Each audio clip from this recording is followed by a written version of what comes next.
It was 7:42 a.m. when the doors of Langford Tower spun open and he walked in, Nicholas Wade, 47, polished, punctual, and every bit the tyrant people whispered about behind closed elevators.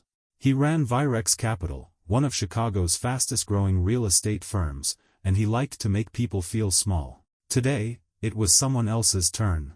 The lobby floor gleamed under the early light, the glass walls flooding the space with the kind of brightness that exposed everything, even the quiet cruelty people tried to hide. Down the marble hallway, Mrs. Karen Wallace, 63, knelt by the baseboards, wiping the morning smudges off the corners of the front desk. She wore an old faded janitor's uniform, a gray cardigan tied around her waist, and black shoes polished out of habit, not hope. She'd been working here 6 years.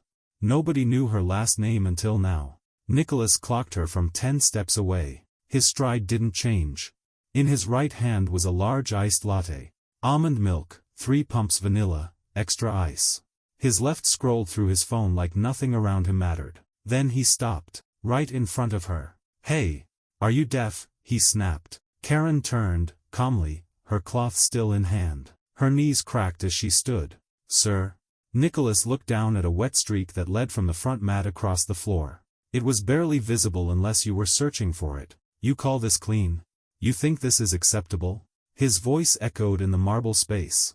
A few early workers looked up from their phones at the elevators. She blinked, confused. "It was just mopped, sir. I was about to put down the sign." "You had one job," he said. And without another word, Nicholas took the iced coffee, unscrewed the lid with a swift twist, and poured the entire cup over her head. The sound of the ice cubes rattling off her scalp was louder than the gasps behind him. Karen didn't move. The milk streamed down her gray curls, her cheeks, soaking into the collar of her shirt and dripping onto the marble. Not a sound. Not a single word from her. She just looked at him, straight in the eye. Then, she said, "You just ended your career, sir." Not loud. Not angry. Just, absolute certainty. He laughed. Smug. Proud of himself. But what Nicholas didn't know, what nobody knew, was that Karen had a past. A network. And a story bigger than anything he could imagine. And this moment, captured by 2 different security cameras and 1 junior intern on his phone? It would be live on TikTok in 19 minutes. And on national news in 36 hours, Karen didn't wipe her face. Didn't scream. Didn't curse. She just walked, drenched in milk, straight into the janitor's closet, pulled out her phone with fingers trembling from cold and insult, and made one call. Not to HR. Not to her son. To someone most people forgot she even knew, Angela Parrish, executive producer at CBS Chicago.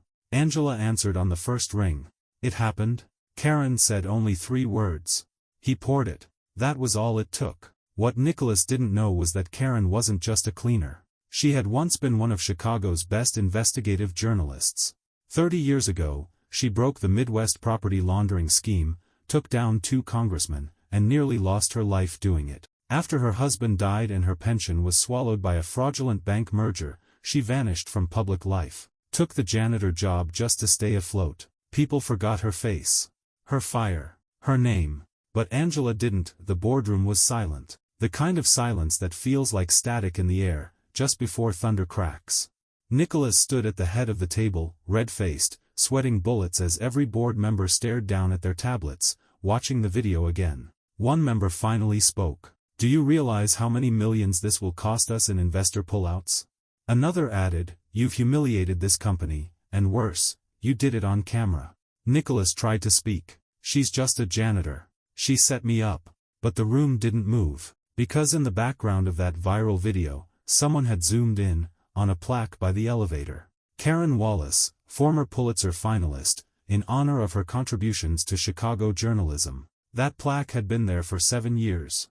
Nicholas had never read it. By that evening, #JusticeForKaren was trending #1 on X and TikTok. A GoFundMe titled "Let Karen Tell Her Story" had raised over $480,000 in 36 hours. Angela's news piece aired in all 50 states. And Karen?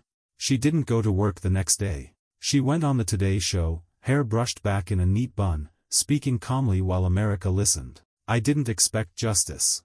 I just wanted to be treated like a person." That man poured milk on someone he didn't think mattered. Turns out, I do.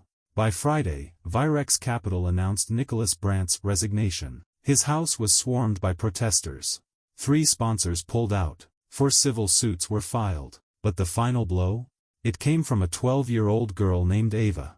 Ava had seen the video, then found an old clip of Karen on a 1992 broadcast, reporting from a war zone in Bosnia. She posted, "I want to be brave like her." That post went viral. And Karen Wallace wasn't a janitor anymore. She was a symbol. A reminder that the most dangerous people to humiliate are the ones with nothing left to lose, except the truth. Neither did Karen's old audience. Especially not after a 21-year-old intern named Mateo posted the milk incident with the caption, "CEO of Virex Capital dumps iced coffee on old janitor for doing her job." The video hit 2.3 million views in 4 hours. By 9:18 a.m., Nicholas was in his office, feet on the desk, bragging to his senior partner, "I shut her up. People like her. They don't sue. They mop." Then the calls started. Then the emails. Then the silence in the hallway. Then, HR knocked. "Nicholas, something's going viral. And it's bad." He rolled his eyes, clicked the video link. For a moment, he stared. Then his face went white. There it was. Crystal clear. 1080p. Him, smirking. Her, frozen. And then, the pour. A second video followed, of her walking away, soaked, not saying a word. The top comment? She handled that with more dignity than he's shown in his entire life. 265k likes. By lunch, news vans were outside Virex Capital. Angela Parrish ran a special segment, The Forgotten Journalist, Karen Wallace's second exposé. She didn't just show the milk. She showed the man behind it. The bonuses. The evictions. The illegal housing deals that had gone unchecked for years. Nicholas had poked the wrong ghost. And she came back swinging, with receipts.